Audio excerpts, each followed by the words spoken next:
ছাত্র জনতার তীব্র গণ আন্দোলনের মুখে গত বছরের ৫ আগস্ট আওয়ামী লীগের নেতৃত্বাধীন স্বৈরাচার সরকারের পতনের পর থেকে দলটি নিষিদ্ধের দাবি উঠেছে। কিন্তু দলটির ছাত্র সংগঠন ছাত্রলীগকে নিষিদ্ধ করলেও আওয়ামী লীগের বিষয়ে কোনো সিদ্ধান্ত নেওয়া হয়নি।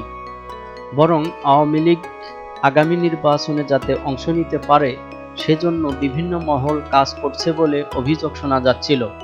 সেই ধারাবাহিকতায় এবার জানা গেল আওয়ামী লীগকে রিফাইন্ড করে নতুন একটি দল আসছে, যারা আগামী নির্বাচনেই অংশ নিতে পারবে। আসসালামু আলাইকুম দর্শক, চ্যানেল ৫৮তে আপনাকে স্বাগতম।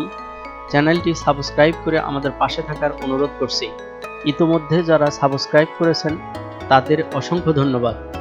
দর্শক, জুলাই আগস্ট গণ অভ্যুত্থানের ফসল হলো ছাত্র তরুণদের নতুন রাজনৈতিক দল জাতীয় নাগরিক পার্টি বা এনসিপি। এই দলের গুরুত্বপূর্ণ নেতা হলেন হাসনাত আবদুল্লাহ।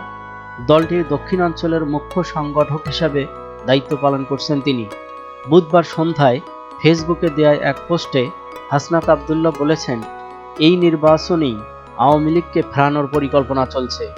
রিফাইন্ড আওয়ামী লীগ নামে নতুন একটি ট্যাবলেট নিয়ে শীঘ্রই হাজির হবে। যারা এই পরিকল্পনা করছেন, আমি আপনাদের সতর্ক করে দিচ্ছি, এখানে কোনো ইফস এবং বাটস নেই। বিচারের পূর্বে আওয়ামী লীগের যে কোনো ধরনের পুনর্বাসনের চেষ্টার আলাপ দেশের সার্বভৌমত্বকে হুমকির মুখে ফেলবে।